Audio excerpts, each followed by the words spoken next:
Hello guys, welcome to my channel. This is the 20th tutorial in this course, and in this tutorial we're going to check out an application of the break statement. And in the last tutorial we discussed the break statement, but I just thought that we need to make more sense out of it, so that's why we're going to check out another programming example of it. So what we're going to do in this tutorial is have a while loop that doesn't have a condition but just a true expression, right? So what happens in such a case is that the while loop keeps on iterating over the statements that it has in its body, and only if you have an if statement in the while loop with a break statement in the body of if that can somehow terminate the execution of the loop, then you can get outside the while loop. Otherwise you just stay in it, right? So this is useful in situations wherein you just want to force the execution of certain statements, and you want the user to do something in order to proceed with the program. So let me just make the program for you. So as I said, we're not going to have a control variable for the while loop, so I'm just going to type in while and then I'll type in true, right? And I'll put in a colon, and on the next line I'll use a print function to display a message to the user on screen, and the message is going to be enter a digit, right?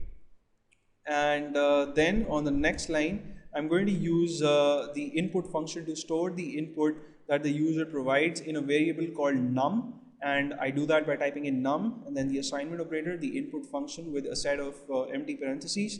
And then on the next line I'm going to use the str function to convert the value that's stored in the variable num, which is most likely going to be a single character and hopefully a digit, to its equivalent character form. So I'm going to store that value in a variable called var, and as I said, I'll use a string function to do that. So I'll type in str, and then within parentheses I'll type in the name of the variable that has my user input, which is num, right? On the next line I'm going to check whether the value, the ASCII value of the character that's currently stored in the variable var, if that value is for a digit or not.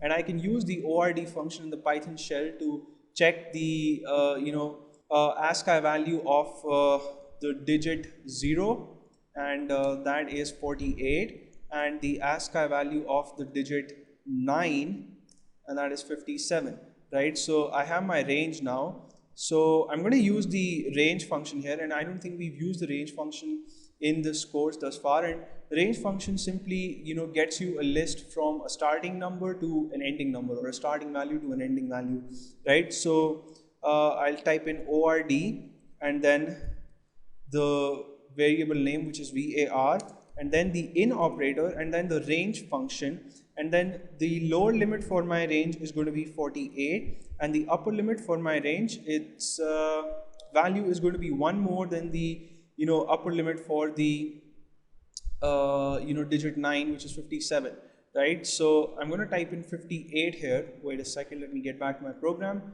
Yeah, so I'm going to type in 58 here, and this is because when you use the range function, then you get all the values from the lower limit till the upper limit, right? So the upper limit is not included in the range set, right? And then I'll type in a colon here, and I'll get my break statement, and then I'll get outside the body of while, have a print statement just to know that I'm outside the body of while, and I'll display a message, you are very obedient, right? So the user is going to see this message only if it provides a digit input.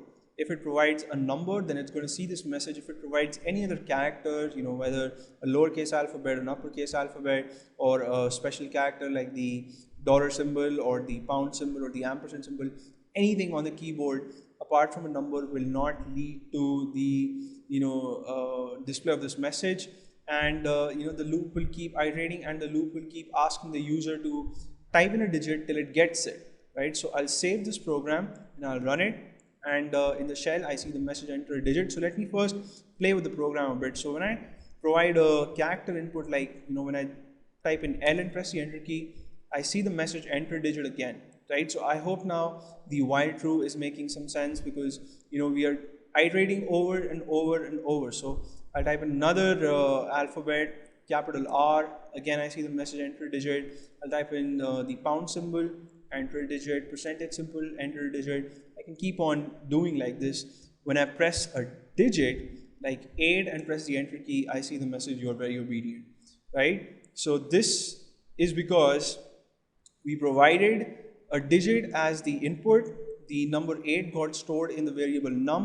It was converted to the character 8 using the str function. That result was stored in the var variable, and then the ASCII value of the number 8 was checked if it was in the range 48 to 58, and that it was. So we broke outside the while loop, we broke out of it, and then we executed this print statement, "You're very obedient," right? So I hope now, all these things make sense, the while true construct, and then the range function, as well as, the break. I hope that, you guys are more clear with the application of the statement. So thank you so much for watching this tutorial, and I'll see you in the next tutorial, in which we'll discuss something interesting for sure. You may subscribe to my channel if you haven't already. See you in the next video. Till then, take care.